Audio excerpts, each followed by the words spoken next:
Hola, encantado de estar aquí.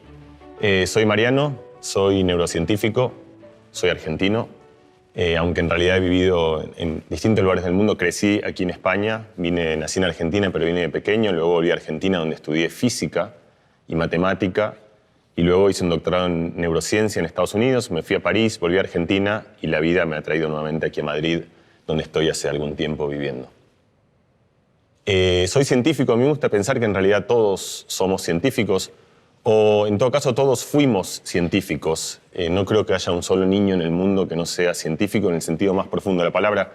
Todos los que tenemos relaciones con niños o los que recordamos nuestra vida de niños sabemos que estamos obsesionados por entender cómo funcionan las cosas, por preguntar por qué, cómo es esto, y casi tratando de construir teorías que nos permitan entender lo desconocido. Vamos recorriendo por un mundo que no entendemos y tratamos de darle significado, de darle sentido. Así crecemos algunos. A mí me gusta pensar que la ciencia es una manera de perpetuar ese oficio, de seguir haciéndose preguntas, de seguir tratando de entender el universo y el mundo que nos rodea. Y hay científicos de muchos tipos distintos. Hay científicos que miran el universo más lejano con sus telescopios y apuntan tratando de entender cómo empezó el universo. Hay científicos que miran en lo más profundo de la Tierra, geólogos que tratan de descubrir, hacen agujeros cada vez más y más grandes y miran con sus máquinas increíbles para tratar de entender el misterio del viaje al centro de la Tierra. Hay químicos que tratan de entender cómo es la materia cuando se está haciendo más y más pequeñita. Luego estamos nosotros, de una manera que los que somos, cuando digo nosotros, digo los neurocientíficos, los psicólogos, la gente que estudia la ciencia del comportamiento, pero también un rango muy grande de gente que a lo mejor no se declara como científico, pero yo creo que lo son, como los escritores, la gente que hace cine, de alguna manera los cocineros, que lo que tratamos de entender es a nosotros mismos.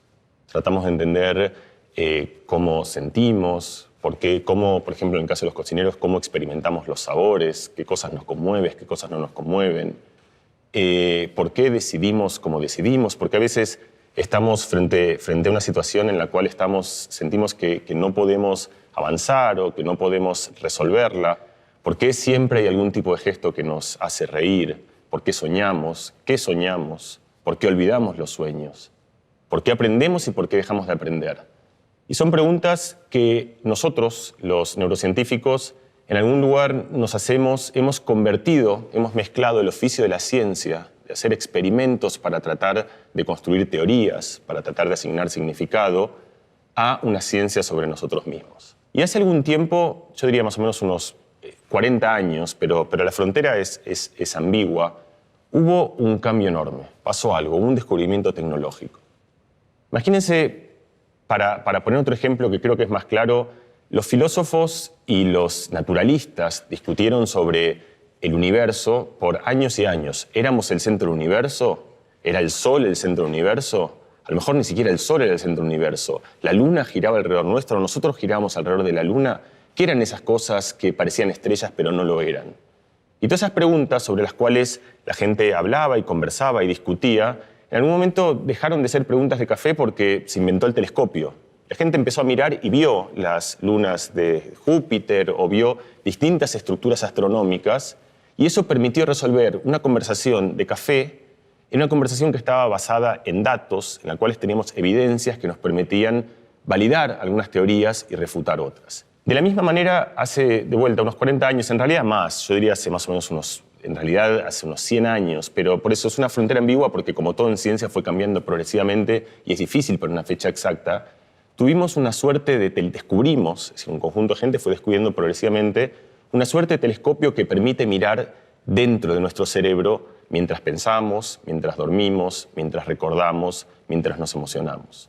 Hacía tiempo nosotros sabíamos que el órgano del pensamiento era el cerebro, pero nunca habíamos visto el cerebro funcionando, y nunca habíamos visto el cerebro funcionando mientras una persona piensa, sueña, imagina o tiene distinto tipo de emociones o de sensaciones o toma decisiones. Estas herramientas hoy son populares, se llaman, por ejemplo, la resonancia magnética funcional, la electroencefalografía. Y de vuelta, a mí me gusta pensarlas como telescopios que permiten observar el cerebro mientras el cerebro está funcionando. El cerebro está compuesto por millones y miles y cientos de miles de millones de neuronas. O sea, es un órgano tremendamente complejo. Es casi imposible entender el cerebro en un detalle preciso y exquisito en el que entendemos toda la orquesta funcionando. Pero dentro de esa gran complejidad, uno empieza a encontrar patrones. Uno empieza a encontrar que hay ciertas cosas que suceden en el cerebro cuando una persona está haciendo algo. Hay un cierto patrón de actividad cerebral que se corresponde con cuando estamos durmiendo. Hay un cierto patrón de actividad cerebral que se corresponde con cuando estamos soñando. Hay algunas regiones del cerebro y algunas formas de actividad dentro del cerebro que se expresan en el momento que formamos una memoria y se expresan distinto además si esa memoria, por ejemplo, es aversiva o es traumática o es triste o es dolorosa. Hay ciertas regiones del cerebro que se expresan en el momento en el que entendemos algo. Todos hemos estado sentados delante de un problema y en un momento lo entendemos, descubrimos, tenemos la sensación de que de repente todo toma sentido. En ese momento en el cerebro pasa algo, es algo que nosotros hoy podemos ver porque tenemos este telescopio que nos permite ver con alguna resolución qué sucede en el cerebro mientras somos aquello que somos. Pero vamos a pensar el cerebro por un momento como una computadora. El cerebro no es una computadora, pero sirve pensarla por un momento así. Esa computadora en un momento se enciende, números, ceros y unos, y hay un código. Y si uno pudiese entrar dentro de ese código y descifrar, como por ejemplo cuando hay una conversación telefónica entre dos personas, la voz no viaja como voz, viaja codificada en señales eléctricas. Si uno puede conocer ese código, uno entra dentro del cable y puede descifrar el contenido de la conversación a partir de las señales eléctricas que están dentro de ese cable. De la misma manera, uno puede meterse hoy dentro del cerebro de una persona, dentro de mi propio cerebro, por ejemplo, y tratar de descifrar aquello que a mí me está pasando a partir de patrones de actividad cerebral. Entonces, por ejemplo, una persona viendo mi cerebro, podría saber aquello que yo estoy mirando. Podría reconstruir la imagen de aquello que yo miro sin ver la imagen, sino simplemente viendo el código dentro de mi cerebro. Esto se vuelve más espectacular cuando uno lleva esto a dominios que antes parecían prohibidos para el acceso a aquellas cosas que los humanos podíamos hacer. Por ejemplo, hoy podemos hacer eso con un sueño. La relación de la condición humana con el sueño siempre ha sido un poco particular, porque piensen, nosotros dormimos casi un tercio de nuestro tiempo. Y lo tenemos como totalmente ignorado, delegado. De hecho, yo creo que en nuestra sociedad actual, la mayoría de la gente, puestos a elegir, si pudiesen decir, bueno, que todo mi tiempo sea vigilia. Si yo pudiese tomar una pastilla que me permita levantarme 15 segundos después de empezar a dormir y que me levante fresco y descansado, parece como que la vida sería mucho mejor, porque uno en vez de tener 18 horas tendría 24 y la vida se expandiría. En esa cuenta lo que nos olvidamos es que esas 8 horas durante el sueño también pasan cosas. No solo descansamos, y entre ellas, por ejemplo, soñamos, y los sueños tienen una importancia enorme. Jorge Luis Borges, nuestro tan preciado autor argentino, al cual yo vuelvo mucho tiempo porque yo creo que fue un enorme pensador de estos asuntos, tenía un cuento de una persona que dedicaba toda su vigilia solo a tener buenos sueños. Es decir, la vida para esta persona en realidad no pasaba por la vida diurna, sino por la vida nocturna, a tal punto que todo lo que hacía durante el día era un trabajo para tener una buena noche, para tener buenos sueños. Entonces, parte de la relación por la cual nosotros hemos vivido un poco alejados de nuestros sueños, sobre todo hoy en una sociedad muy concreta y muy asociada a lo productivo, es que los sueños los vemos un poco lejos. De hecho, los sueños muchas veces los olvidamos. Casi todos nosotros... Hay gente que no recuerda de hecho ningún sueño. Hay mucha gente que recuerda sus sueños, pero que recuerda durante unos minutos, unas horas y después se desvanecen. ¿Qué tal si uno pudiese grabar sus sueños? ¿Qué tal si tuviésemos una herramienta, alguna especie de grabador que pudiese registrar aquello que soñamos, proyectarlo y que nosotros pudiésemos tener una relación distinta con nuestros sueños? Bueno, sucede que esto en alguna manera ya existe. O sea, hoy existe, cuando digo existe, digo, no existe en alta resolución y que vamos a ver los sueños en colores y espectaculares como los soñamos. Pero el principio es como la diferencia entre el telégrafo y Skype. El principio de que podemos, a partir de la actividad cerebral, registrar aquello que estamos soñando para después accederlo nosotros mismos y vincularnos con aspectos de nuestra identidad que estaban relegados, hoy forman parte no de la ciencia ficción, sino de la ciencia y de la tecnología. Hace algunos años han proliferado enormemente lo que llamamos pacientes vegetativos o pacientes comatosos.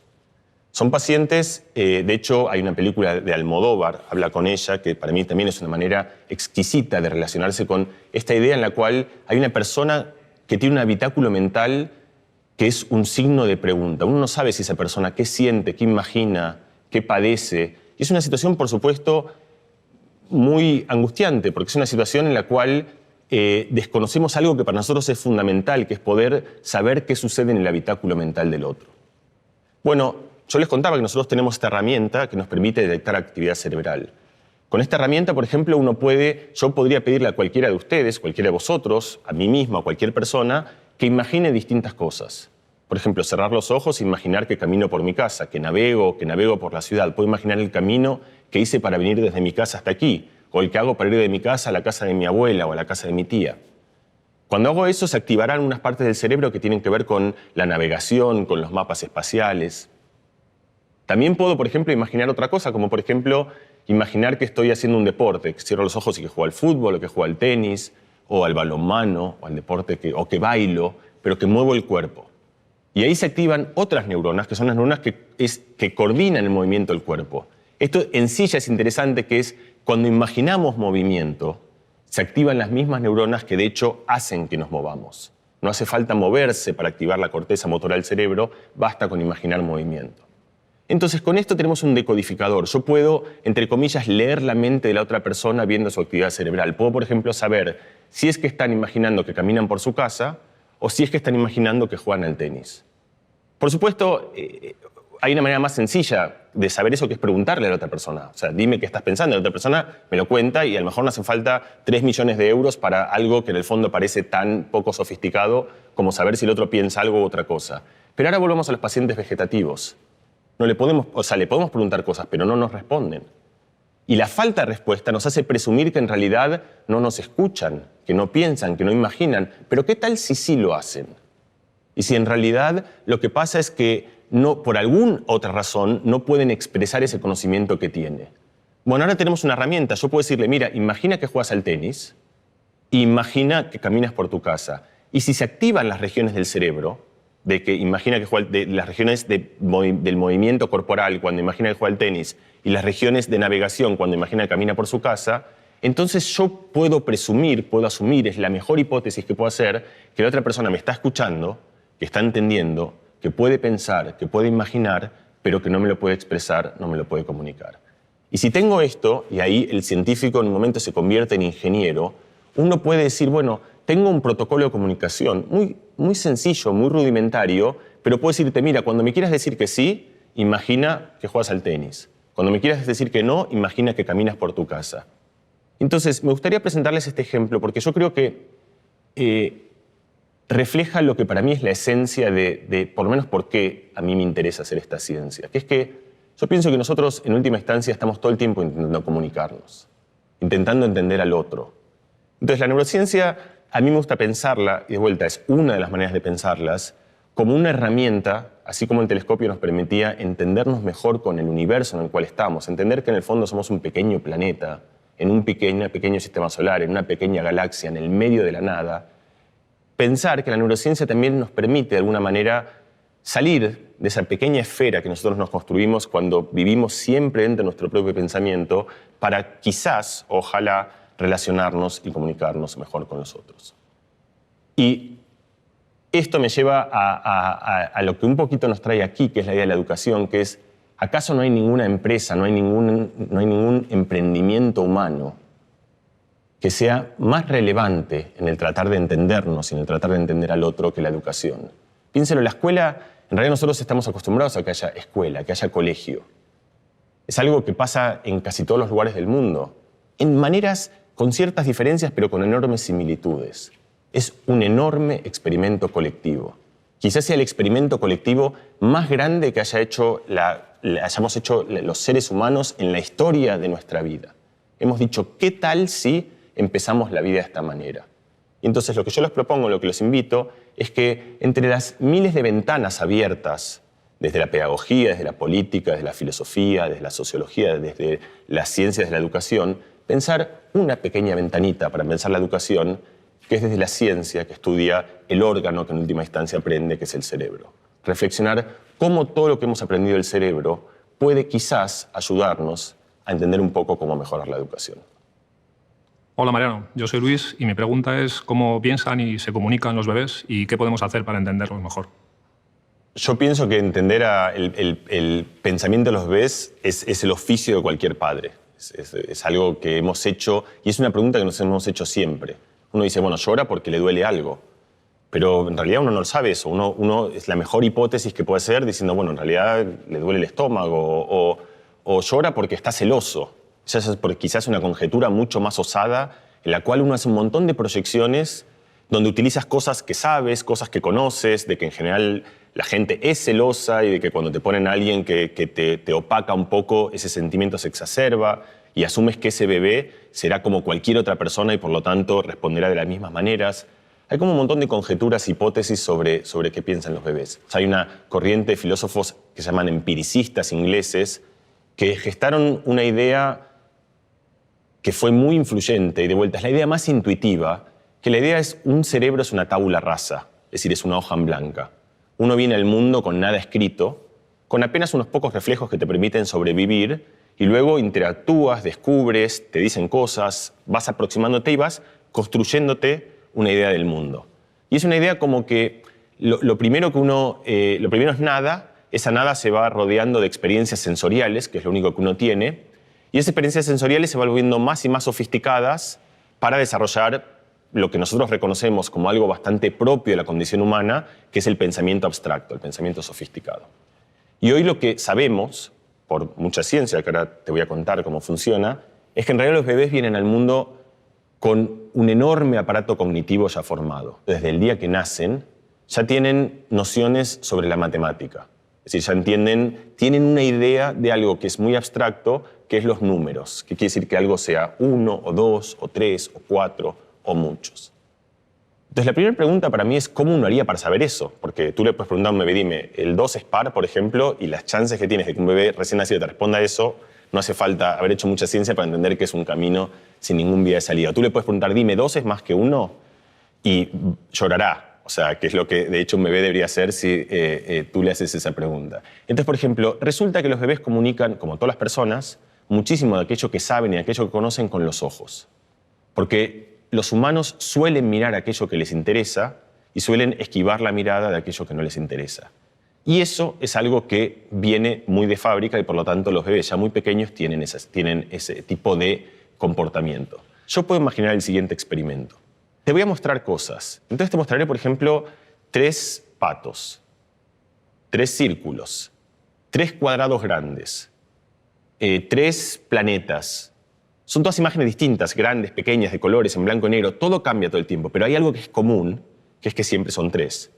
Y de repente te muestro 7, no sé, manzanas. El momento que te muestro 7 manzanas, tú, que eres un adulto y que tienes noción de número, entiendes que algo ha cambiado. Te está mostrando 3, 3, 3, 3 y de repente te mostré 7. La pregunta es, ¿un bebé se ha dado cuenta que algo cambió? Si se da cuenta, es que entiende que dentro de todo ese universo de cambios que había, donde cambiaba el tamaño, el color, dentro de todo ese cambio, cada imagen cambiaba, de repente hubo algo mucho más fundamental y mucho más abstracto que cambió, que en vez de ser 3 objetos, resultan ser 7. Y resulta que cuando haces ese experimento con un bebé, siendo un bebé recién nacido, o sea, un bebé con... Y después, cuando digo un experimento, es algo muy inocuo, porque lo que uno está haciendo es mostrándole cosas y mirándolo y viendo cómo reacciona, te darás cuenta que en el momento en el que cambia el número, los bebés cambian la mirada, cambian la atención, cambian la postura y por lo tanto nos están enseñando a nosotros que ellos se dieron cuenta que las cosas habían cambiado de 3 a 7 y nos están enseñando a nosotros que para distinguir estos conceptos tan abstractos, de hecho es tan abstracto que si tienes que explicarle a alguien lo que significa el 7, es dificilísimo, porque tú dirás, bueno, el 7 es eso, es 7. Entonces resulta ser que cuando nosotros, y cuando nosotros, la comunidad de este experimento, por ejemplo, lo hace una chilena que se llama Marcela Peña, a quien yo admiro muchísimo, y un grupo de franceses, un matrimonio de hecho, que son Ghislaine y Stanislas Dehaene, que están en Francia y que han hecho esta serie de experimentos, o con Véronique Isard, por ejemplo, para dar los nombres de la gente que hace esto, que son gente que de vuelta se dedica a mirar bebés mientras miran cosas. y con esto han descubierto este tipo de ideas. Nosotros estamos todos acostumbrados a que aprender nos cueste. De hecho, es la arquiesencia de la educación. Es decir, nosotros vamos al colegio a hacer algo que a veces es placentero, pero que en general significa un esfuerzo. Aprender las cosas que aprendemos en el colegio o fuera del colegio. Aprender un deporte, aprender un instrumento. Es decir, requiere un esfuerzo que nosotros conmensuramos mucho. La excepción notable a esto es el lenguaje. ¿Cómo puede ser que un bebé de 2 años ya conjugue, maneje cientos y miles de palabras, haga frases bien hechas, a veces en 2 idiomas, pueda comunicarse, pueda entender, entienda sutilezas y ambigüedades del lenguaje? Es decir, comparado con la historia que tenemos nosotros de lo difícil que es aprender, el lenguaje, que en realidad es algo extraordinariamente difícil, los bebés muy pequeños lo aprenden casi todos ellos, con algo que parece una sorprendente facilidad, en poco tiempo y con poco material. No es que le damos un montón de herramientas, lo aprenden un poco casi por osmosis. Entonces, muchos científicos, entre ellos el más famoso fue Noam Chomsky, tenían la idea, que otra vez es una idea que va contra la idea de la tabla rasa, contra la idea del empiricismo, de que la razón por la cual los bebés aprenden tan fácil el lenguaje es porque ya vienen muy preparados para el lenguaje. Entonces, Jack Meller, pero que es un científico muy, muy conocido, hizo también otro experimento parecido al de los números, en el que lo que hacía es lo siguiente. Pasaba frases. Entonces, la manera correcta de hacer el experimento es que un bebé escucha el lenguaje en todos sus colores. Por hombres, por mujeres, por niños, con voces graves, con voces agudas, en frases largas, en frases cortas, pero siempre español. Siempre, siempre, siempre español. Y de repente, el idioma cambia. Empieza a escuchar también todo otro conglomerado de cosas, pero en holandés. En el momento que pasa eso, el bebé reacciona. Reacciona cambiando la mirada, Jack tenía un experimento muy bonito en el cual el bebé tenía un chupete, esto es como el de los Simpsons, ¿vieron Maggie Simpson que hace? Entonces, en el momento que cambiaba el idioma, empezaba como que... Y lo que está indicando con eso, está con los 2, 3 bits que tiene para comunicarse, le está diciendo al mundo, yo me entero de que el mundo ha cambiado. Y al decirle, yo me entero del mundo que el mundo ha cambiado, está diciendo, estamos hablando otra vez de un bebé neonato, o sea, de horas de nacimiento, yo sé, para que se entienda bien, no hablo holandés, no hablo español, pero tengo algo dentro de mí que me permite separar uno del otro. Si haces el mismo experimento con italiano y con español, no se va a dar cuenta. Entonces, eso también muestra, esto para decir, por supuesto, no es que los bebés nacen como filólogos o como filósofos o como lingüistas, están lejísimos de ser eso, pero el punto importante es que tienen ya cimientos, otra vez un sistema operativo, que les deja mucho más cerca de entender este tipo de problemas y que ya de alguna manera estructura cómo van a pensar y cómo van a organizar todo el pensamiento. Entonces, ¿cómo es esta disonancia de que conocen tanto, pero en realidad no tienen ninguna manera de comunicar o de expresar a aquellos que conocen? Y eso viene de un experimento muy famoso que hizo Piaget, el psicólogo suizo, y se llama el experimento A-9 de Piaget. Entonces, se basa en esta idea de descubrir cosas. Si a un bebé le pones hay una mesa y en la mesa le pones un objeto y lo cubres, el bebé sabe que cuando descubras eso, a los 15 meses ya entienden perfectamente bien que el objeto va a seguir estando ahí. Pero Piaget descubrió esto. Descubrió que si tú tienes dos lugares, tienes un objeto, lo pones aquí y lo tapas, lo cubres. El bebé te está mirando como vosotros miráis ahora. Destapas esto, parece un truco de magia. Lo corres aquí, destapas el otro, lo pones y lo tapas aquí. O sea, el objeto primero lo puse aquí, lo tapé, luego a tus ojos, o sea, mientras lo veías perfectamente, lo destapé, lo cambié de lugar y lo puse en este lugar. La pregunta es qué hacen los bebés de 15 meses. Y los bebés de los 15 meses en todo el mundo lo que hacen es esto. Lo van a buscar al lugar en el que estuvo antes. O sea, y hacen así, de hecho se sorprenden en el momento como... Y uno se pregunta, ¿cómo puede ser que no te... O sea, lo he hecho delante de tus ojos, te lo cambié, te lo puse al otro lado. Digo, ¿cómo puede ser que no entiendas y que no sepas que en realidad está ahí? Y Piaget lo interpretó siempre. En esta línea de los bebés todavía no entienden la idea abstracta de los objetos. Y en realidad, una mujer que se llama Adele Diamond, un tiempo después, haciendo un experimento, descubrió que en realidad el experimento de Piaget, como les digo, funciona de manera universal, pero la interpretación y la explicación de Piaget era incorrecta. Y la manera que Adele Diamond descubrió esto es lo siguiente, que es que cuando uno pone el objeto aquí y luego lo cambia al otro lado, los bebés efectivamente van a buscarlo al sitio donde estaba, pero si uno mira con cuidado descubre algo muy interesante, que es que hacen esto, pero con la mirada van al otro lugar. Eso quiere decir que los bebés entienden, y después hay un montón de experimentos mucho más sutiles que ahondan en esta idea, que es como hoy sabemos que funcionan las cosas, que es que los bebés saben que está ahí, pero no pueden actuar sobre esa información. Y esto es una idea que creo que es una idea muy pertinente y relevante sobre cómo ha cambiado la concepción de cómo funciona el aprendizaje, ya no el aprendizaje escolar, sino el aprendizaje muy temprano, que es que muchas veces lo que los niños, cuando hablo de los niños, en este caso hablo de niños muy pequeños, pero esto se extiende y hasta se extiende de vuelta hasta la adultez. Muchas veces el aprendizaje no consiste en adquirir conocimientos nuevos, sino en poder utilizar aquellos conocimientos que ya tenemos. Los bebés son, a esa edad, los bebés pequeños, los bebés entre 1 y 2 años, entienden perfectamente un montón de cosas, pero no tienen todavía un sistema que se llama sistema ejecutivo y que se forma en la parte, yo me señalé aquí porque se forma en la parte más frontal del cerebro, en lo que se llama la corteza frontal y la corteza prefrontal, que tiene que ver con poder controlar nuestro propio pensamiento.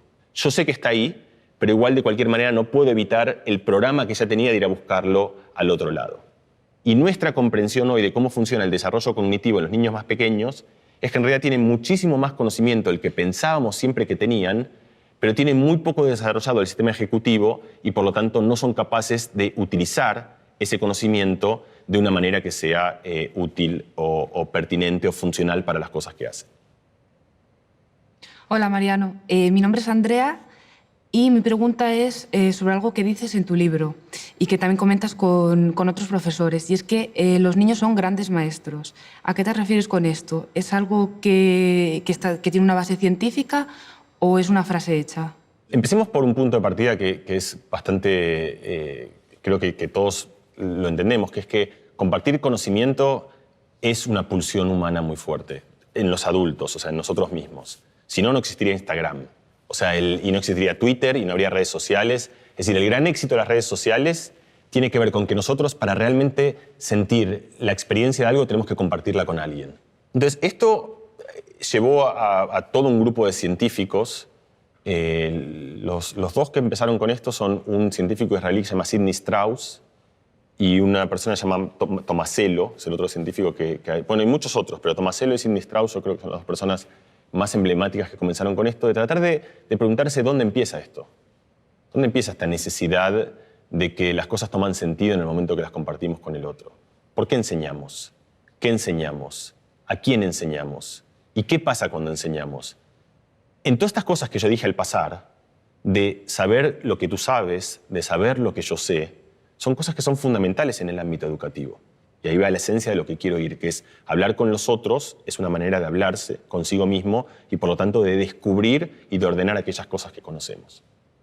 Entonces, dentro del aula, el ejercicio de lo que se llama metacognición, que es una palabra difícil para decir conocer aquello que yo realmente conozco, y teoría de la mente, que son 3 palabras no tan difíciles para decir conocer lo que la otra persona sabe y lo que la otra persona no sabe, están en el cimiento, como en la especie de la trama, los ladrillos fundamentales de todo el proceso de las comunicaciones educativas. Yo pienso que si a una persona le dices, bueno, defíneme educación, ¿qué es educación? ¿O qué es aprender? ¿Qué significa aprender? La mayoría de la gente te dirá, bueno, aprender es adquirir conocimiento, ¿no? Es la idea, yo creo que es el flujo como espontáneo que viene en el momento que piensas muy rápido en qué significa la educación, dices, bueno, hay algo que no sé y lo veo un video, alguien me lo cuenta, lo leo y adquiero un conocimiento que no tenía. Sócrates fue el primero, bueno, no el primero, pero fue el que esbozó esta idea enormemente, y después Platón, esbozaron una idea de que en realidad el conocimiento no tiene tanto que ver. Ellos de hecho lo llevaron al extremo. El conocimiento no tiene tanto que ver con, o el aprendizaje no tiene tanto que ver con adquirir conocimiento externo, sino con reordenar el conocimiento que uno ya tiene. Esto, por supuesto, está muy de moda en situaciones de acceso infinito a la información. O sea, hoy dices, bueno, yo tengo internet y tengo toda la información, ponle que tengo contacto a internet, la manera de aprender y descubrir cosas ya no es ganar más información, sino es aprender qué es importante, qué tengo que vincular con qué de toda esta información es relevante para la pregunta que me acaban de hacer. Todo ese ejercicio, que es un ejercicio interno, forma parte de un proceso de pensamiento que es un proceso de aprendizaje. De hecho, quizás sea uno de los procesos vitales de aprendizaje. Y hay un experimento muy bonito, a mí me encanta, que te muestra cómo ya está esta intuición de compartir conocimiento, que funciona así. Un adulto está sentado frente a un bebé y en un momento, mientras está sentado, se le cae algo. Se pierde y por lo tanto, y no lo ve. El bebé lo está mirando. Hablábamos, la educación parte de una situación de disparidad de conocimiento. El bebé sabe algo que yo no sé. A mí se me ha caído algo, este niño que tiene 1 año apenas, entonces lo busco y lo que típicamente hacen los bebés es apuntan al lugar en el cual se me ha caído. En el momento que apuntan al lugar que se me ha caído pasa algo que otra vez pasa desapercibido, pero a mí me parece extraordinario. Primero, ¿por qué lo hace? O sea, nadie le pidió que me enseñe algo. Me está diciendo algo que yo no conozco. Se da cuenta que hay algo que yo sé, que él sabe que yo no conozco y tiene la motivación, la intención, el deseo de resolver eso. Para mí, ese es un gran maestro. Tiene 1 año, no habla, no sabe lo que es la pedagogía, no ha estudiado nada todavía, pero tiene adentro suyo la virtud y el potencial de un gran maestro. El experimento es aún más bonito porque si yo tiro deliberadamente el objeto y lo miro, con lo cual el bebé ahora sabe que no hay disparidad de conocimiento, o sea, que yo esa información no tengo, entonces ya no apunta hacia ese lugar. O sea, solo apunta y me da esa información cuando entiende que esa información él la tiene, pero yo no la tengo, y tiene la motivación y la pulsión por resolver esa disparidad de conocimiento. Estamos hablando de un bebé de meses, un bebé de 1 año que con lo único que tiene, que es la capacidad de apuntar, es el pequeño rudimentario lenguaje que tiene, me lleva a resolver esa situación. Nosotros lo que hacemos es, hacemos experimentos en los cuales le enseñamos cosas a niños y después los ponemos en una situación en la cual le pedimos a estos niños que le enseñen esto a otro niño. Entonces, y estudiamos cuándo lo hacen, por qué lo hacen y qué pasa en el momento en que lo hacen. Y te quiero contar 2 cosas que para mí son las más bonitas y las más relevantes de esta. Por ejemplo, una cosa que le enseñamos es, son problemas de geometría. Son niños muy pequeños que todavía no han estudiado geometría, pero tienen intuiciones geométricas. Entonces, por ejemplo, les mostramos un montón de líneas que, por ejemplo, son todas paralelas. Una así, otra así, otra así, otra así, otra así, y de repente hay una línea que no es paralela, que es así. Son 2 líneas que no son paralelas.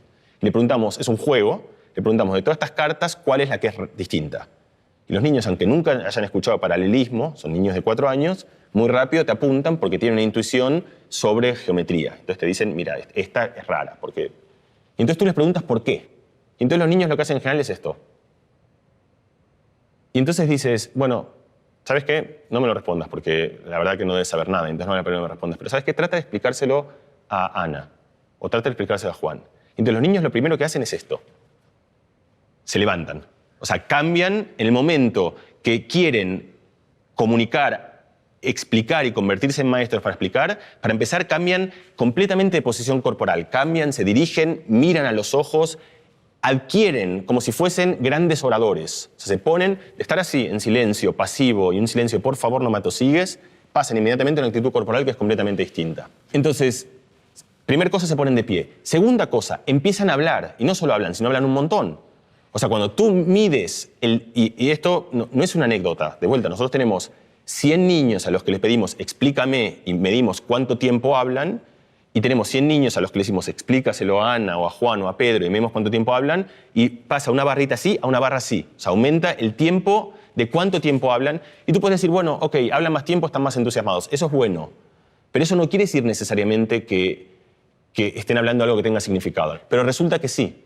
Cuando los niños enseñan a otro niño, expresan conocimiento que tienen adentro que en ninguna otra situación estarían expresándola. Que la situación típica escolar en la cual tú dices, bueno, cuéntame aquello que sabes, es una pregunta muy rara. Es cuando vas al médico y te dice, ¿qué te duele? Bueno, no lo sé, o sea, para eso vengo. O sea, no es fácil de explicar esas cosas. Como que a veces te hacen preguntas que son, bueno, muchas veces los chicos en el colegio están exactamente en esa situación. Una situación en la cual, y uno presume o asume, y es lo natural, que si yo te pregunto y no me contestas es porque no lo sabes.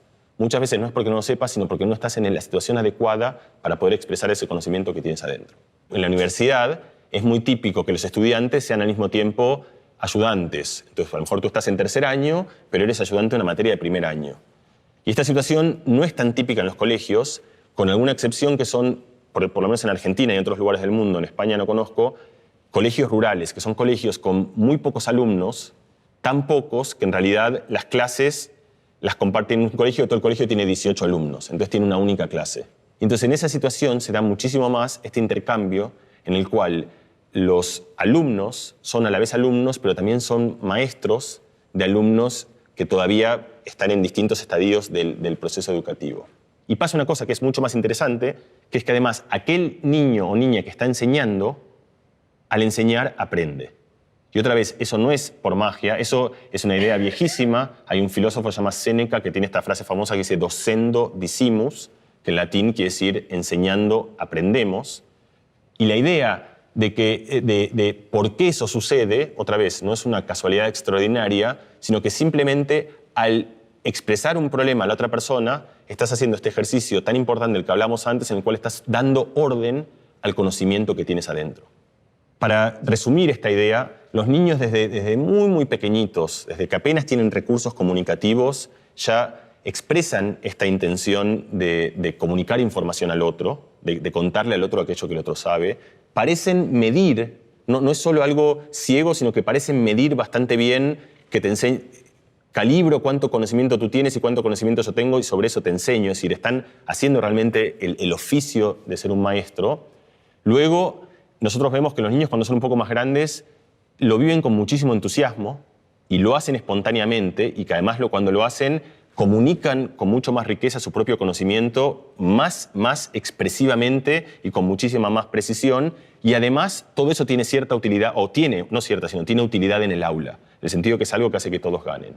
Para fijar esta idea, me parece muy importante decir que esto no es algo que pretende reemplazar el sistema educativo y decir, ¿sabes qué? Que ahora los niños aprenden entre ellos y que no hayan maestros. Eso sería tomar una idea con cierto asidero y llevarla al absurdo completo. Porque hay un montón de cosas que los niños no saben, los maestros, y de hecho, seguramente casi todo el aula tiene que funcionar así. Los niños son grandes maestros, por último, en el sentido que también en tiempo real van observando las consecuencias de aquello que enseñan y pueden adaptarse eventualmente hasta para lidiar con los adultos que nosotros teníamos que no eran capaces de aprender nada. Por eso me parece que por toda esta ciencia lo resumimos en una frase compacta que es que los niños son grandes maestros. Hola Mariano, soy Bárbara, soy educadora. Hola. Y bueno, se dice que vivimos en la edad de la dispersión y rodeados de tecnología. En clase vemos que cada vez cuesta más que los chavales se concentren y mantengan la atención. ¿Cómo funciona esa atención y cómo podemos hacer para entrenarla? Ayuda a veces, yo creo, para generar empatía, empezar de una manera bastante sencilla a entender la dificultad de la atención. Porque parece como que atender a algo es muy fácil. O sea, como que dice, bueno, presta atención a esto, es sencillo, presta atención.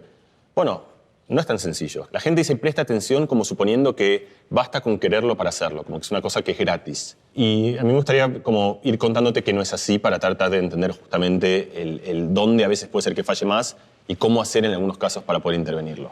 Entonces vamos a hacer un juego, todos, ¿ok? Y para este juego necesito que hagáis una consigna muy sencilla, que es prestar atención a el color de lo que yo voy a mostrar, que van a ser palabras, cada uno va a estar en un color distinto, y cuando uno presta mucha atención a algo, es muy rápido, para justamente la atención nos permite actuar muy rápido sobre las cosas, nos permite ignorar todo el resto para estar focalizado en algo y hacer las cosas mejor y más rápido. Entonces, bueno, esto funciona así, yo voy sacando palabras y me tenés que decir el color de esto, ¿vale? Me voy a poner de pie, que va a ser más sencillo. Entonces, ¿de qué color es esto? Vale, está bastante bien, pero creo que lo podemos hacer mucho mejor. Entonces vamos a hacerlo otra vez. Ahora ya sabéis que es rojo, entonces es más fácil todavía, ¿vale? Pero vamos a hacerlo un poquito mejor todavía, pero bueno, vamos. Sois un público estupendo. Este no aquí. Entonces vamos a hacer ahora este. Y ahora, ¿de qué color es esto? Amarillo. Ahora voy a sacar una al azar, así me lo decís. No sabéis si es rojo o amarillo, son los dos. Amarillo. ¿Alguien dijo rojo o no? ¿Ah? Rojo. Rojo, amarillo. Vale, podemos hacerlo todavía más rápido. Y yo voy a seguir sacando aquí mis recetas. Y este es mi favorito. Verde. Ojos verdes, ¿verdad? Vale. Y entonces ahora vamos a hacerlo con 3. Amarillo. Verde. Rojo. Vale. Y entonces ahora vamos a hacer así. Verde. Puede fallar. Rojo. Bien, funcionó. Puede fallar, pero no falló. Bueno, estáis todos suspendidos. Adiós, nos vemos ¿Te das cuenta? Bueno, ojalá. Mira, este experimento es muy famoso. Es un experimento, tiene el nombre del que lo hizo, que se llama Stroop. ¿Y por qué lo hago? ¿Qué quiero contaros? Primero, lo que te dije al principio, a lo cual quiero volver. O sea, uno dice, mira, si me dices presta atención al color, es muy sencillo, presta atención al color y punto.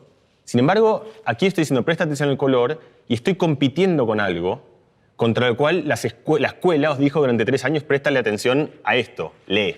Si ves letras, léelas, si ves letras, léelas, si ves letras, léelas, no dejes de leer.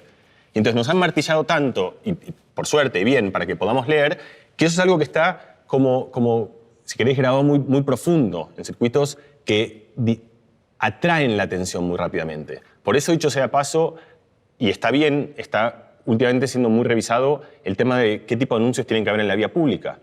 Porque si tú vas conduciendo, la instrucción, por supuesto, es presta atención al tráfico, que es lo que tienes que hacer para que la conducción sea más segura. Pero si yo te pongo 18 cosas que compiten con tu atención y que son enormes atractores de la atención, ahora vamos a ver cuáles son, entonces te estoy poniendo en una situación que es muy difícil.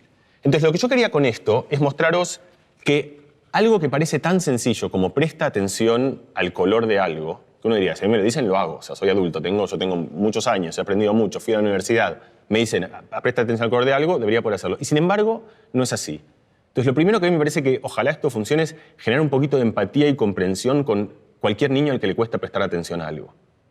Prestar atención a algo es difícil. Es lo primero que hay que entender, no es fácil. Es fácil decirlo, es difícil hacerlo. Y sobre todo es difícil hacerlo cuando hay muchas cosas que compiten por esa misma atención. ¿Y qué compite por esa atención? Depende de quién somos, de cuántos años tenemos, del mundo interno que tengamos. Porque aquí yo os mostré, por ejemplo, una competición muy sencilla que es entre el color y la lectura. Aquí hay 2 canales. ¿Qué tiene de bonito el experimento de Stroop? Que es, queremos 2 respuestas distintas. Queremos decir azul por el canal de la lectura y queremos decir rojo por el canal de los colores. Entonces, eso genera confusión. Pero yo os pedí ignorar todo lo demás y prestar atención solo al canal de los colores, y sin embargo eso es difícil. En este caso, los 2 canales vienen de afuera. A veces un canal viene de adentro. Los niños, los adultos, pero los adultos también muchísimo. No hay ninguna sola persona que no se entre en un ascensor y no ponga a hablarse consigo mismo, solo. O sea, no hay una sola persona que entre en un ascensor y decir, mañana tengo que o hacer. Es decir, uno produce voces propias, esas voces propias son generadoras de la atención que compite con la atención externa. Entonces, esto, por supuesto, yo creo que lo sabe todo el mundo, ¿sabe? Pero a mí me parece que viene bien recordarlo. Que a veces, cuando pedimos cosas, conviene saber que muchas veces eso que estamos pidiendo puede ser bastante más difícil de lo que en realidad estamos haciendo. Entonces, por ejemplo, una situación típica es un bebé que llora. Los bebés lloran, es así. Los bebés pequeños lloran mucho, a veces lloran mucho. Entonces, un bebé llora mucho y entonces el padre o la madre intenta hacer algo, ¿no? No funciona. Y luego hay algunos padres y madres que pierden un poco los estribos. Y que entonces se vuelve como una especie de, ya son 2 entes completamente desorbitadas, un bebé que llora y un padre que le dice, deja de llorar.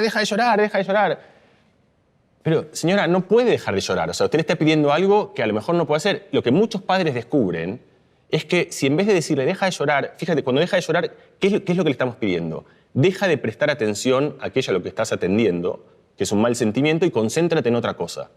Piensa en algo bueno. Como decirle, bueno, vale, pero ¿cómo hago? Yo tengo 8 meses para salir de un pensamiento obsesivo en el cual estoy y ir hacia otro lugar. Bueno, lo que casi todos los padres descubren espontáneamente, los que no lo descubran, le viene bien que alguno se los diga, es que mucho más fácil que pedirle que voluntariamente salga de eso es presentarle algo que compita por la atención. Como por ejemplo, ¿has visto esto?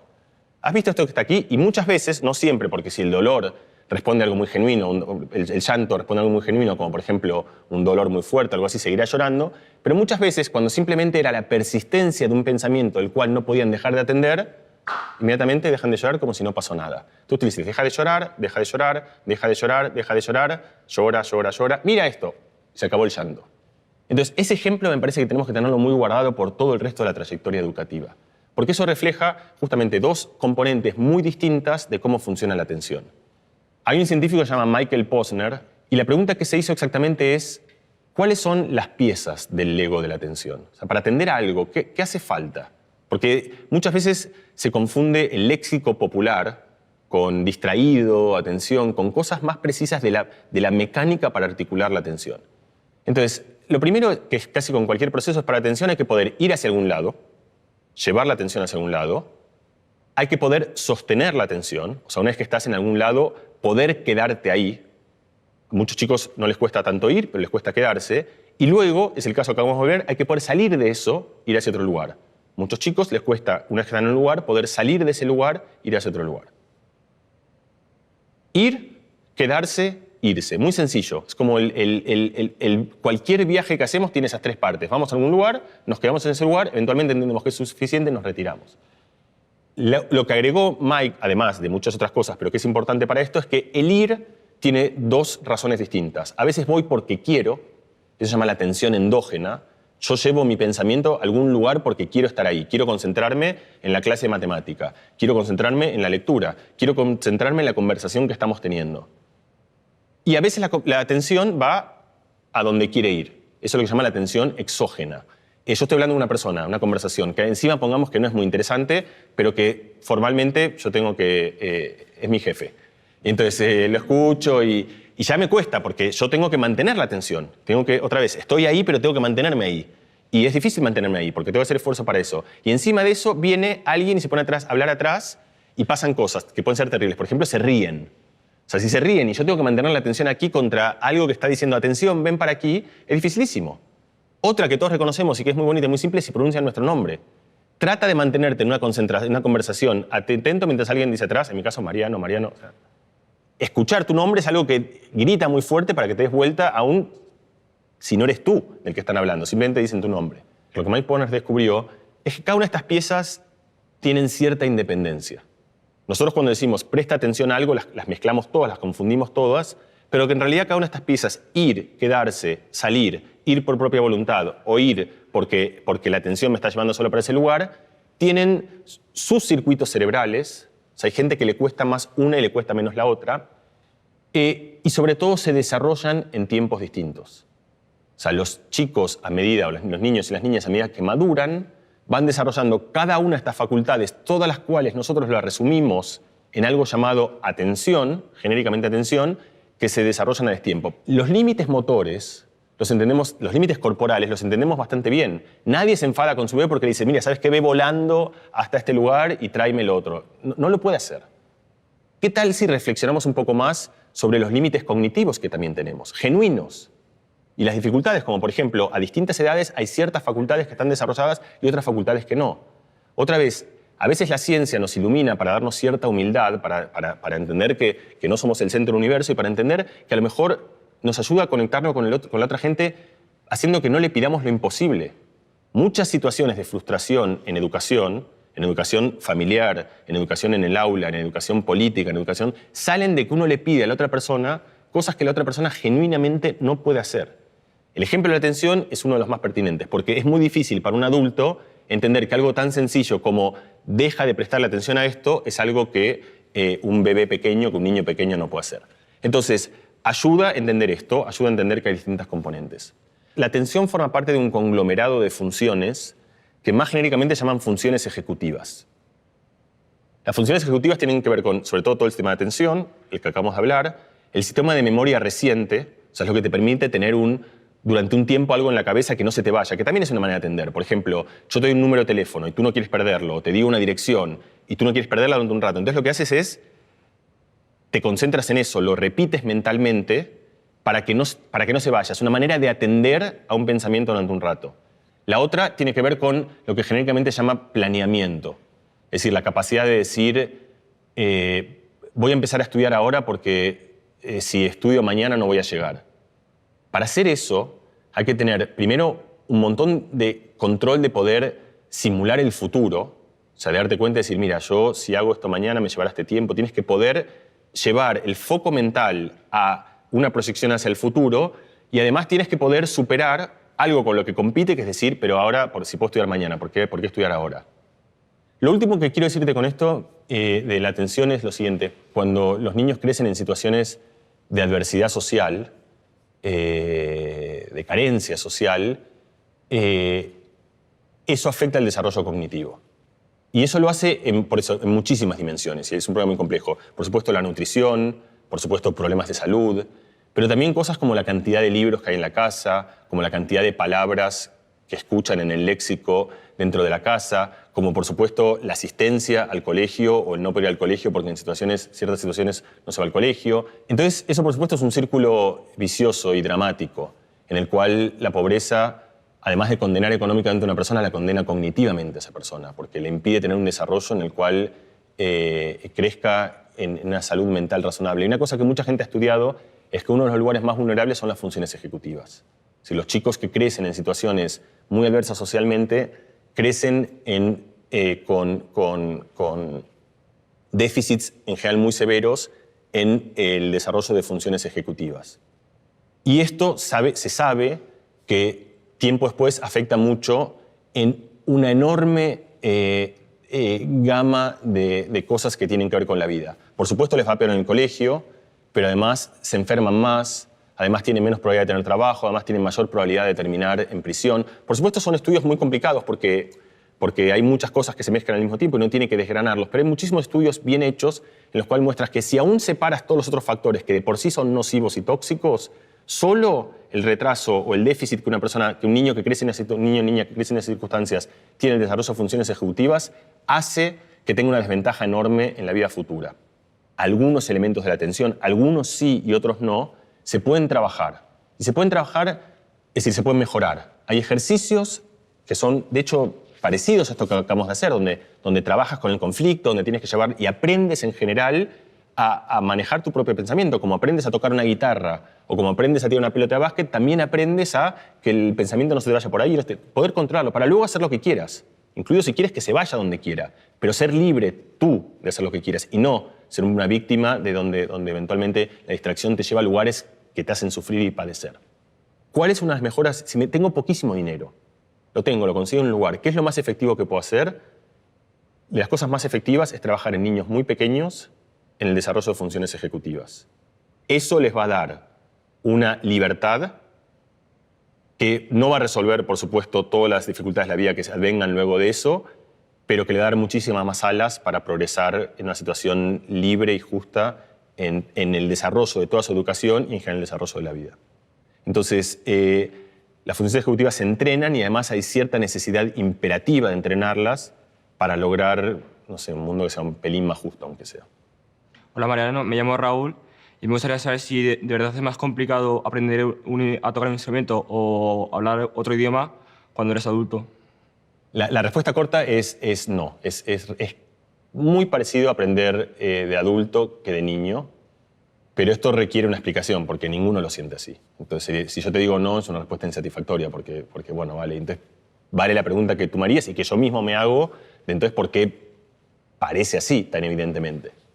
Entonces, la respuesta a eso es, primero, que hay algunas cosas que sí son más difíciles de aprender de adulto. Es decir, no es exactamente igual. Hay algo que se puso muy de moda en la divulgación de la ciencia, de la neurociencia en particular, que es una palabra que es la plasticidad neuronal, que es la capacidad que tiene el cerebro de cambiar, de modificar. Y es cierto, o sea, es un resultado con un montón de evidencia científica, que esa capacidad de cambio que tienen las neuronas decrece con el tiempo. Eso se llama sinaptogénesis. La sinapsis es el punto de contacto entre una neurona y otro. Esa capacidad que tienen las neuronas de formar nuevas sinapsis, nuevos contactos y por lo tanto nuevos circuitos que codifiquen cosas nuevas, decrece con el tiempo. Thorsten Wiesel de Suecia, que vive en Nueva York, otro extraordinario neurocientífico, él descubrió, estudiando el sistema visual, que el sistema visual de muy pequeño tiene mucha capacidad de cambio y que luego se consolida. Y que la capacidad de cambio baja, se consolida quiere decir que la capacidad de cambio baja enormemente. Eso se llamaban periodos críticos. Y la idea es que hay momentos en la infancia en la cual el cerebro tiene mucha capacidad de cambio y luego el cerebro se vuelve mucho más duro, mucho más resistente al cambio. Este es uno de los ejemplos en los cuales un resultado cierto se comunica y genera una idea equivocada. Porque eso es verdad, pero no es verdad que eso signifique que de grande no puedas aprender o que no puedas aprender lo mismo, salvo en algunos dominios muy particulares. Como por ejemplo, uno de ellos es, y en el caso de los idiomas, es la capacidad de detectar fonemas. Cada idioma tiene fonemas distintos. Por ejemplo, nosotros en castellano tenemos 5 vocales, A, E, I, O, U. Son 5 sonidos. Por supuesto, la A que pronuncias tú y la que pronuncio yo son distintas. Y la que pronuncio yo a la mañana cuando me levanto ronco no es la misma. Pero todo ese cúmulo de sonidos, que lo puedes imaginar en un espacio de sonidos como una especie de nube grande, todo la reconocemos como un único ícono, que es la A, el fonema A. Luego la E, la I, la O y la U. Distintos idiomas, y entre la U y la O, por ejemplo, no hay nada. O sea, hay una U y están todas las U's, una U se parece más a una O, pero es una U, y en un momento salta y se convierte en una O, si te vas moviendo en ese espacio de sonidos. Otros idiomas tienen otros fonemas. Por ejemplo, los franceses tienen una cantidad de vocales que no las puedo ni contar, nasales, no nasales. Vocales que para nosotros son iguales. O sea, la U, la U, la U, la U. O sea, para mí son todas U's, pero para eso son tan distintos como la J y la R. No es que son U's distintas, son realmente vocales profundamente distintas. Entonces, eso se forja muy de pequeño. Y por eso es que es cierto que aprender a hablar con buena pronunciación y sobre todo con algunas diferencias fonémicas, de fonemas que a nosotros nos resultan muy costosas, es mucho más difícil de adulto. Entonces, hay algunas cosas que son más difíciles de adulto que de niño, como por ejemplo esta, aprender los fonemas de un lenguaje. Pero la mayoría de las cosas no lo son. O sea, aprender a tocar la guitarra de adulto o de niño, en realidad, cuando lo mides realmente por hora de aprendizaje, resulta que es más o menos lo mismo, no es que los niños aprenden más. Entonces, ¿dónde emerge esta ilusión de que de grande las cosas son más difíciles? Emerge de que los grandes pasan dos cosas que son muy parecidas, poquito distintas, pero muy parecidas. La primera es que de grande uno subestima cuánto un niño tiempo pasa aprendiendo algo. Cuando dice este niño, toca la guitarra muy bien porque aprendió de pequeño. No es porque aprendió de pequeño, es porque de pequeño pasó 870.000 horas tocando la guitarra. Si hubiese de pequeño hecho un mes de guitarra y dejada como tú lo haces de adulto, no tú digo, pero como este adulto que se queja lo hace, entonces tampoco hubiese aprendido mucho. Los adultos en general queremos aprender mucho con poco esfuerzo. Y eso es lo que es muy difícil para casi todos estos dominios. Y la razón por la cual pasa eso es otra vez por dos razones. La primera es porque tenemos menos tiempo. Genuinamente tenemos menos tiempo. La mayoría de los adultos tenemos que trabajar, tenemos niños que cuidar, tenemos que llevarlos a algún lugar, tenemos que vivir una vida en la cual el tiempo que le dedicamos a aprender es muy pequeño. Si tú haces la curva de cuántas horas pasas aprendiendo en función del tiempo de vida, es espectacular, porque de pequeño uno se pasa casi todo el tiempo aprendiendo. Lo único que hace un niño es aprender. Es su oficio, es un aprendedor. O sea, no hace nada más que aprender. Luego va al colegio, aprende, hace otras cosas, pero sigue aprendiendo cosas. Aprende deporte, aprende música, aprende a relacionarse, aprende socialmente. Y luego en un momento adquieres un oficio y la mayoría de nosotros dejamos de dedicarle tiempo a aprender casi abruptamente. Tiempo de aprendizaje es 30 minutos por día. 20 minutos por día, 15 minutos por día.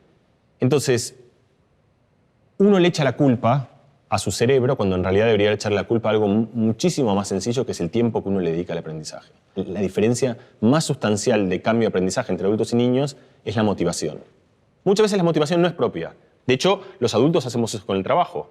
No todos los adultos aman su trabajo, pero casi todos los adultos van y pasan 8 horas en su trabajo. Sin embargo, muy pocos adultos pasan voluntariamente 8 horas tratando de aprender el violín, o aprendiendo ruso, o aprendiendo a pintar.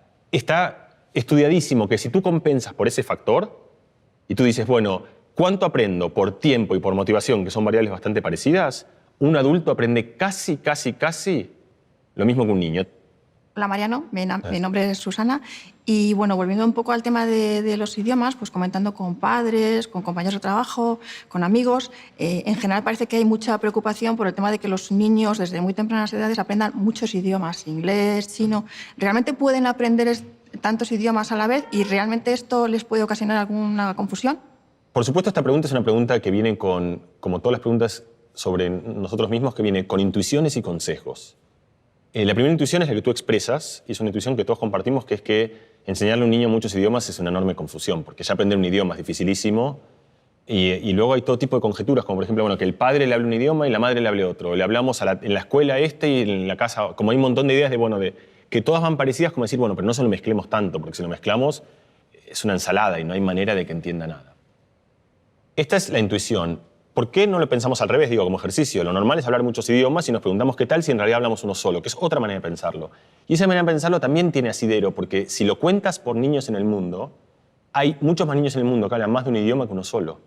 O sea, lo más normal, entre comillas, si tomas como norma lo más frecuente y lo más usado, no es que los niños crezcan hablando un idioma, sino que crezcan hablando muchos idiomas. Lo raro, entre comillas, es crecer hablando un idioma. Entonces, me gustaría solamente poner esta idea no es que esto es lo normal y a partir de esto nos preguntamos por ventajas y desventajas del otro, sino que nos preguntamos por cómo es este universo y cómo es este universo. Me parece una manera más interesante de ahondar ese problema.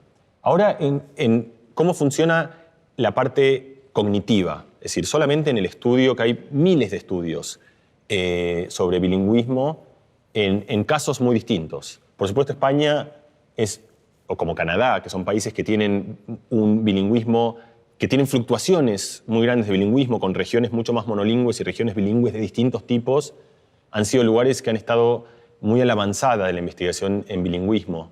Los grandes pensadores del bilingüismo, de la ciencia del bilingüismo, se han forjado muchos aquí. El bilingüismo confunde mucho menos de lo que la gente pensaría. ¿Cómo se hace eso? Estudias niños que crecen en ambientes monolingües o niños que crecen en ambientes multilingües, bilingües o trilingües, y vas estudiando los distintos hitos del desarrollo del lenguaje, que son muchos. Por ejemplo, cuando dicen sus primeras gesticulaciones, a, igual, más o menos al mismo tiempo. Cuando empiezan a decir las primeras palabras, más o menos al mismo tiempo. Cuando empiezan a conjugar, cuando empiezan a comprender el lenguaje pero no hablarlo. Los bebés empiezan mucho antes a entender el lenguaje antes de poder producirlo, lo tienen. Todos esos hitos del lenguaje, cuán bueno es su lenguaje, cuán rico es, cuán avanzado, cuántos errores gramaticales tiene de un tipo y de otro, cuando mides las trayectorias con muchísimo cuidado entre niños monolingües y entre niños bilingües o trilingües, encuentras que son casi exactamente iguales, con alguna diferencia que es la riqueza léxica. La cantidad de palabras del lenguaje, que es el léxico, es una de las cosas en las cuales los niños multilingües tienen menos en promedio que los niños monolingües. Con la salvedad de que si agregas el léxico en los dos idiomas, entonces la cantidad de palabras que tienen ya no es menor. A veces es mayor, a veces es igual. También esta investigación ha derribado algunos mitos, como por ejemplo, es una idea muy intuitiva esta que te contaba de que conviene separárselo, para que entiendan, bueno, este es el francés, este es el castellano, o este es el inglés, entonces te lo separo, por ejemplo, en casa se hable uno, afuera se hable otro, mamá habla uno, papá habla otro, bueno, eso no hace falta. Eso se sabe porque, por ejemplo, hay ejemplos de multilingües donde son multilingües porque los padres son distintas nacionalidades y hablan distintos idiomas, o hay ejemplos de multilingüismos muy típicos en España donde los dos padres hablan los dos idiomas. Por ejemplo, hablan catalán y castellano y alternan entre uno y otro, o hablan gallego y castellano y alternan entre uno y otro. Y entonces son dos casos muy distintos, porque en un caso el padre siempre habla en un idioma y la madre en otro idioma, en otro caso los dos hablan los dos. Y uno diría, bueno, el segundo puede que los confunda más. Tampoco. O sea, y eso es bastante interesante porque los niños muy pequeños, hay estudios preciosos que muestran que viendo la cara de alguien saben qué idioma está hablando. O sea, si tú pones una persona hablando en francés y la subtitulas en inglés, a un bilingüe se sorprende, como hay cara de hablar francés. O sea, que es una cara de... Ya pones la cara de una manera que... Y son pistas muy sutiles que otra vez es como toda la magia de la percepción, no la magia, lo extraordinario de cómo funciona la percepción y la inferencia a partir de pistas mínimas, donde cuando habla un niño muy pequeño de 1 año, todavía no habla, no necesita que le digas, mira, el francés es aquí y el inglés aquí, o el francés aquí y el castellano aquí, porque eso lo hace solo. Ya viendo cosas como la curvatura de la boca y una cantidad de cosas, ya adivina de, bueno, esto es un canal y este es el otro canal. Hay bastante evidencia, pero con cierta controversia, de que el bilingüismo ayuda a las funciones ejecutivas. Es decir, te ayuda esta capacidad de saltar y voluntariamente de controlar el saltar de un lenguaje al otro, se va del dominio del lenguaje y hace que un chico sea mejor en saltar de un problema al otro. Es decir, estoy en matemática, paso a geografía, estoy en matemática dividiendo y tengo que multiplicar, o estoy haciendo esto pero tengo que llevar la atención ahí. Todo eso que tiene que ver con gobernar y llevar tu pensamiento de un lugar al otro, hay mucha evidencia que muestra que los chicos bilingües mejoran esa facultad. Entonces, desventajas muy pocas, ventajas muy probablemente. Yo creo que es bastante claro desde la ciencia que el bilingüismo esencialmente no tiene ningún riesgo, esencialmente si acaso tiene ventajas. Ahora, otra vez, es muy importante poner el contexto en las cosas, porque lo que estamos hablando aquí y donde están construidos todos estos estudios es en chicos que lo que estamos hablando es ¿qué pasa si un chico crece 24 horas escuchando un idioma o crece 24 horas escuchando 2 idiomas? Eso es muy distinto que cuando uno piensa el bilingüismo en el colegio. Porque el bilingüismo en el colegio lo que tienes ya no es que escuchas los 2 idiomas y eres muy hábil y has tenido un montón de entrenamiento en esos 2 idiomas, sino que tienes mucho de uno y un poco de otro. Que en el colegio hay toda una realidad de circunstancias que hacen que la inclusión de 2 idiomas traigan problemas prácticos. Un ejemplo de eso es si tú lees un texto en inglés y hablas mal inglés, en general la gente no entiende nada del contenido. Y no entiende nada del contenido por una buena razón, que es que toda la atención y todo el esfuerzo está en la traducción. Si tú le estás enseñando a alguien en un idioma que lo habla pero mal, la comprensión va a ser mucho peor.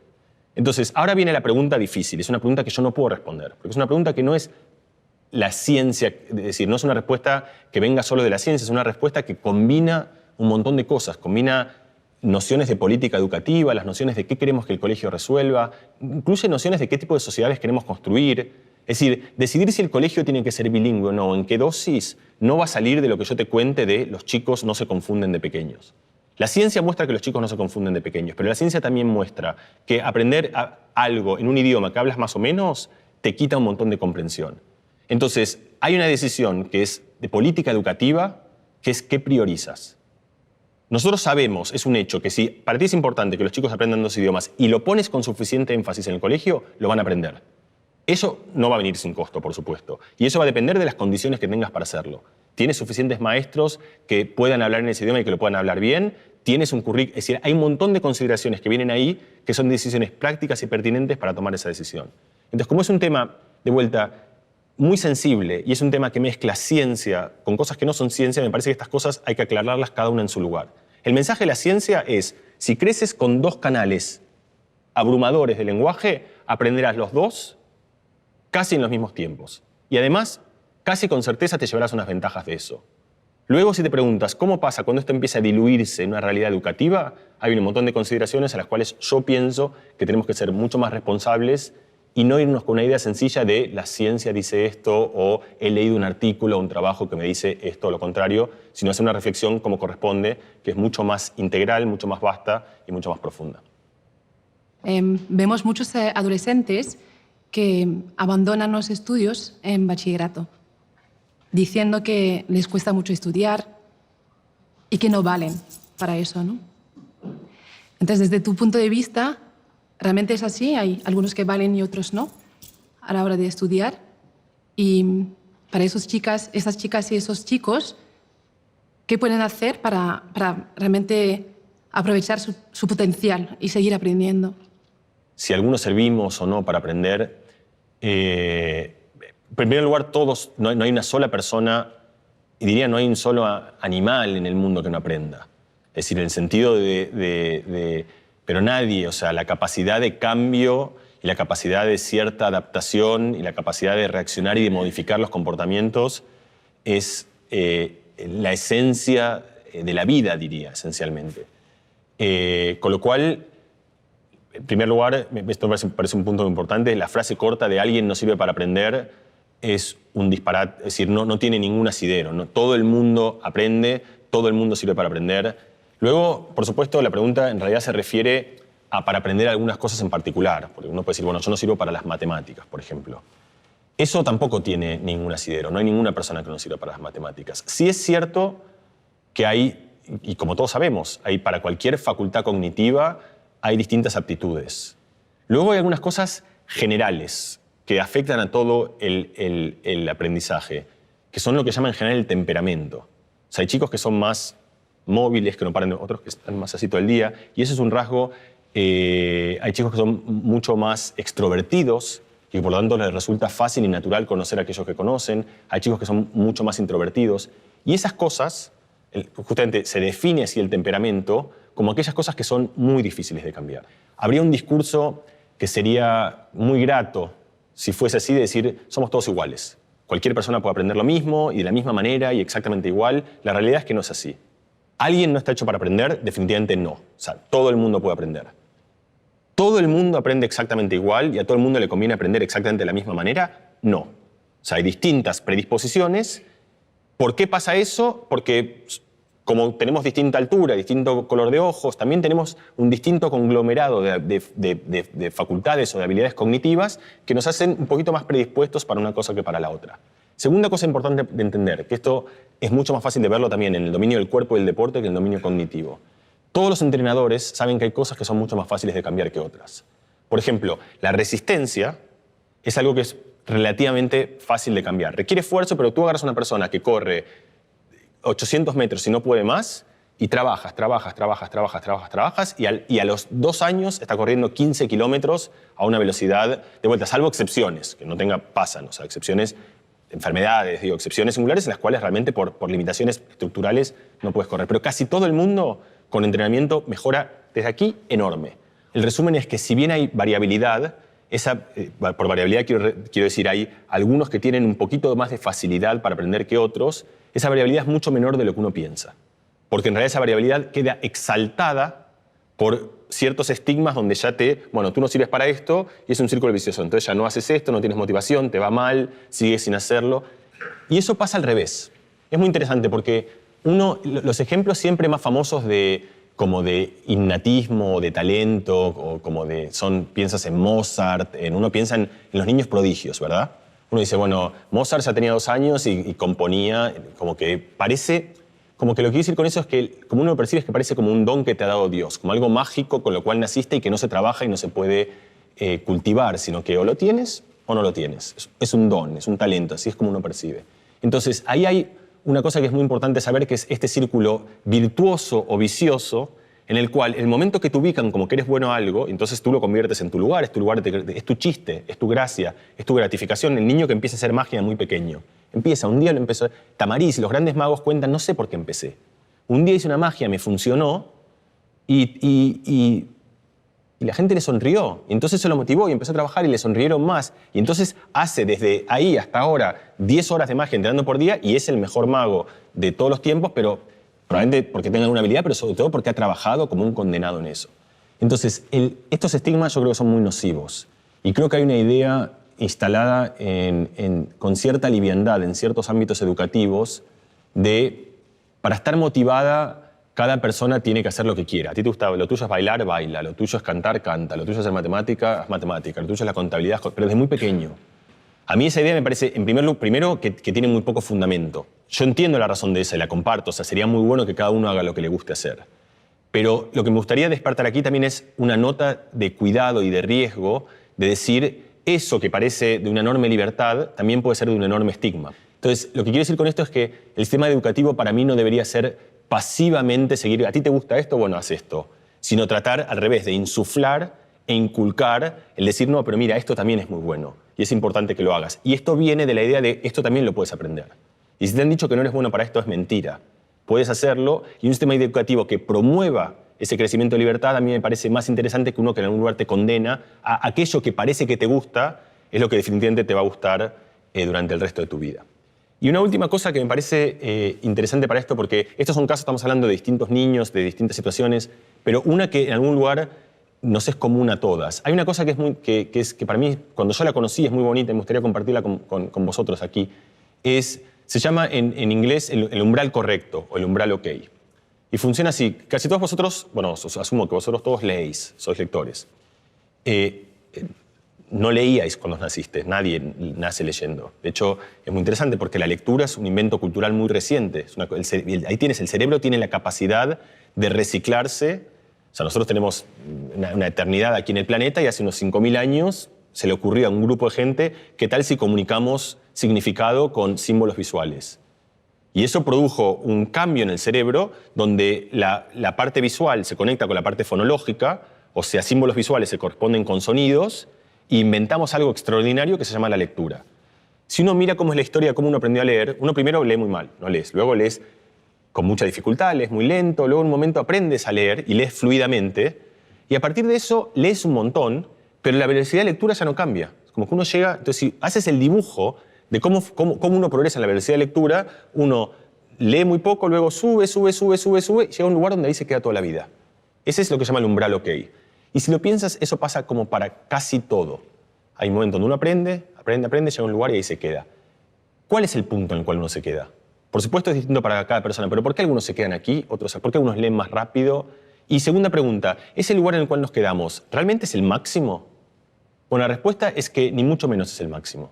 Es un lugar en el cual es un equilibrio. Porque para aprender tienes que hacer esfuerzo y tienes que trabajar. No basta simplemente con leer pasivamente. Tienes que hacer algo donde estás, es como entrenar. Tienes que hacer un entrenamiento, series. Tienes que hacer algo para poder mejorar la lectura. La gente entrena la lectura hasta que llega a un punto, en un momento es suficiente, ahí te quedas. Cualquiera de vosotros, cualquiera, si hoy dice, mira, quiero mejorar mi capacidad de lectura y empiezas a hacer un método y trabajas y haces como cuando estabas en el colegio, o sea, estudias y trabajas eso, ese umbral en el cual estás hace 10, 15, 20 o 8 años, según el caso que sea, otra vez vuelve a levantar y eventualmente sí llega a un punto que ahí sí es el límite real, es el límite genuino donde no puedes ir más rápido que eso mecánicamente. Pero el punto donde todos nos estancamos es un punto que está muy lejos del máximo que tenemos. Y la razón por la cual hacemos eso es que, sin que nadie nos lo diga, sin saberlo, encontramos un equilibrio. Es el equilibrio en el cual dijimos, bueno, he aprendido suficiente, a partir de ahora lo uso y no lo mejoro. Entonces, lo que te quiero decir con esto es que esto no solo vale en el colegio y un adolescente, decir, tú no eres bueno para esto o ya has tenido suficiente con esto. Cualquier persona, en cualquier momento de la vida, que diga, yo quiero mejorar esto, lo mejora. Bueno, cerramos esta conversación sobre educación y el cerebro. Quería contar una pequeñita historia también para que veáis cómo es la vida del lado de un científico o una científica. Uno pasa muchos años estudiando, hoy hablamos de muchas cosas, pero en realidad cada uno de nosotros cuando hace ciencia la hace sobre un problema muy pequeño, muy puntual, y son muchos años y mucho esfuerzo, y luego vas y cuentas tus resultados a alguien. Hay un congreso donde vas y cuentas y es un momento muy importante, y al principio cuando uno es más joven y empieza, en general lo cuentas como que ni siquiera es una charla, te llevas como un póster donde tienes como tu historia. Y a mí siempre me conmovía que ese póster en el cual uno cuenta cosas son años de tu vida. O sea, 2 años que has pasado, noches de insomnio, en general trabajamos mucho. Y es tu pequeña ventanita, ¿no? Y luego al lado hay otro, y otra, y otra, y otra, y otro, y otra. Y 40.000 ventanitas, son 40.000 personas, cada uno con su historia, apasionado, lleno de entusiasmo y lleno de...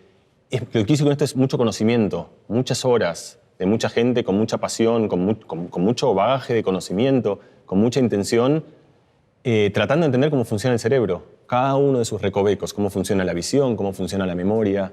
A mí desde hace muchos años me pareció que hemos descubierto cosas para mí impresionantes y que he querido compartir con vosotros, pero siempre me pareció que un desafío enorme era preguntarnos cómo todo esto que hemos aprendido sobre el cerebro puede servirnos para mejorar un poquito la educación. Yo creo que con esto hay que ser muy claro también la educación se nutre de muchísimas herramientas y muchísimos elementos. Ojalá sea uno de ellos. Son ideas que a mí me parece que pueden ayudarnos a pensar cómo pensamos, a pensar cómo piensan los otros, a pensar qué cosas nos cuestan entender, a pensar qué cosas no son fáciles de entender, desde la perspectiva de entender el órgano que en última instancia produce el pensamiento. Así que para mí, después de toda esta vuelta, de haber empezado ahí con los pósters y luego haberme hecho estas preguntas, estar aquí compartiendo con vosotros esta conversación, que es una conversación inicial en algún lugar, o sea, de vuelta, sin intención de tener respuestas categóricas para las cosas, pero de empezar a abrir interrogantes que nos hagan pensar sobre cómo pensar la ciencia del cerebro, cómo pensar la ciencia del pensamiento puede ayudarnos a construir una educación que sea mejor. Así que muchísimas gracias por compartir esto y hasta pronto. Muchas gracias.